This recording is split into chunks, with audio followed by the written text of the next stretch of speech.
Welcome to Commonwealth Politics. My name is Corey. I'm an independent residing in the state of Kentucky, and we will be talking about the Virginia Redistricting referendum that took place as of yesterday.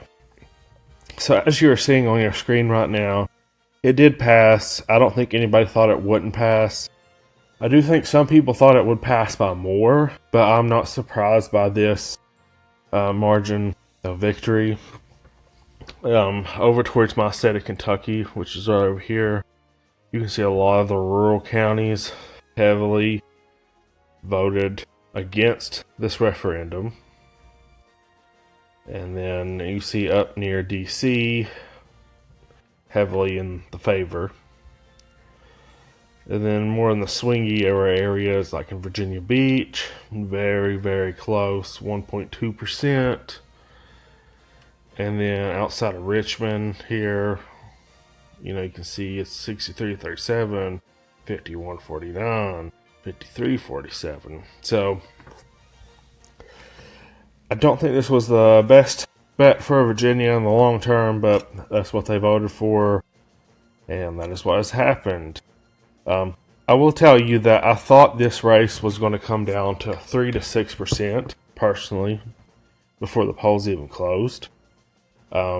I had bet actually $50, and I had that.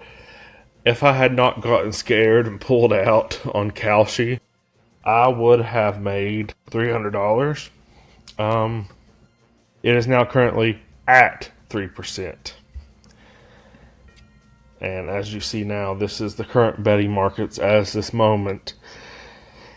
And it says, yep, 3 to 6%.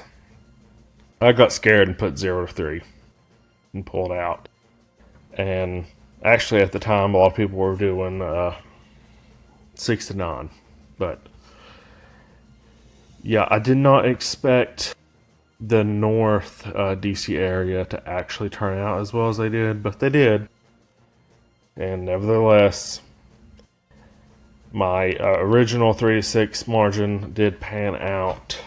And word of wisdom, folks, if you know counties and know election results and stuff like that, don't watch this during election night. Go with your gut. Because if you know anything about elections, you will come out ahead. And I did not, because I didn't listen to my gut. But anyways, so it is no surprise that this passed tonight, because of this just happened last year. Less than a year, actually. This happened in November. A 15-point victory for Abigail Spanberger, which is kind of unheard of here recently in this polarized country, in a light blue state such as Virginia, where Kamala Harris only won by 6%. But she was also running against a very unpopular person who was a lieutenant governor. And Virginia has this tendency to vote for the opposite party that's in the White House typically. And so that's pretty much what happened here. Though it was a very huge margin. Though if, Virginia doesn't do 2 terms, they do 1 term, that's done, and then you got to wait another 4 years, and then you can run again. I think if Virginia did what most states do, like the presidency, and you get 2 terms in a row if you want, I do not think she would ever get this margin again. I think a lot of voters in the state would be kind of betrayed by this. But because I feel like once she got into office, she kind of went full throttle to the left. But like I said, this is not a surprising result. I think a little lower than some people expected. But then again, Donald Trump's approval rating sits at 39.3%, according to the Nate Silver report, which used to be 538. And then the generic ballot for Congress. Democrats are leading there as well. Everybody knows Democrats are going to take the House. This is one reason why this was such a big ordeal. Because of, Texas started. This is not the map I want to go to. Texas started. And then California rebutted, kind of canceled that out. And then Indiana was going to try, and the senators actually had balls and said, no, we're not going to do that. And then Washington State's also not going to do that. Ditto, looks like Maryland might not do that. It looks like Washington might not either. Actually, I'm not 100% on those two. I do know Indiana. That's a no-go. Utah, that was additional Democratic seat, but that was because they had elected an independent commission, if I'm not mistaken, a couple of years ago, and that wasn't them gerrymandering the state more. That was actually making the state more fair. Because I don't agree with what Texas did, California, Virginia, Ohio, North Carolina, what Indiana was going to do, Missouri. I mean, I don't agree with it. I know the parties these days, they got to fight fire with fire, it seems like. But in each state can do what they want. I just feel it would be best if we had a nationwide independent redistricting commission that had no favor districts, if possible, made them compact and as competitive as possible. But we do not live in that fantasy. And now it is going to be cutthroat to the death. And unfortunately, that disenfranchises in California Republicans, in Texas Democrats, in Virginia Republicans, and so on and so forth. And so, speaking of the devil, so this is what it looks like if this is the map that they had voted on the redistricting tonight.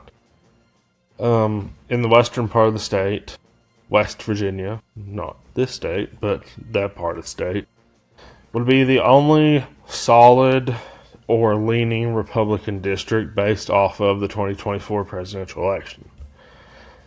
3.2, 8.3, 13.8, 12.8, 8.7, 16.1, 18, and then 1.3. I mean, honestly, how far this stretch looks like Illinois, looks like Texas. Gerrymandering really pisses me off. I don't really care what party you're in, but it is what it is. And then this is the governor. Of course, she won by a landslide. This never going to happen, I don't think, again for a while after what just happened this year. And given the political environment, this one makes a little bit more sense, but not quite. Because I don't think, if I was a voter in the state of Virginia, I would have not voted for that attorney general based off of those messages that were leaked. I'm sorry. You might be a partisan. I'm not a partisan.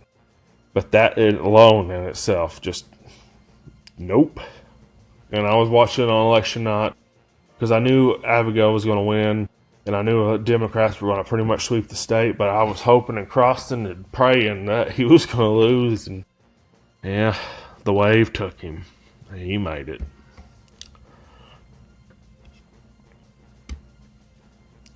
Lieutenant Governor. Now this is interesting. Not this one, sorry. This one. 2023, so this is an off year, of course. This is while Joe Biden is president, because obviously the party that holds the White House, their party does worse nationwide typically. That's why Virginia, I think, passed this referendum.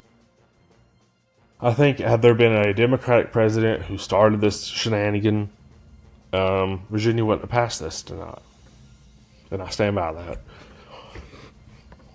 But you can see how easily that is, and I just knocked a bag of chips off, that Democrats could easily go from a complete majority -1 to very competitive. You know, these examples here, it's like, like 3 for the GOP, 1, 3 again. But if there was a Republican wave year, I could easily see Republicans having the majority of the state, which would be 6-5. Of course, the 9th district, 7th, flipping the 6th, flipping the 5th, getting the 2nd, and the 1st. And depending on how bad it is, this is the state legislature of 2023. The best they did was 11.8. So if there was like a Democratic president that was so unpopular, and it was like just a big wipeout, I could see Republicans gaining a lot in Virginia. Maybe not for more than just 2 years, but I could see how this could easily backfire.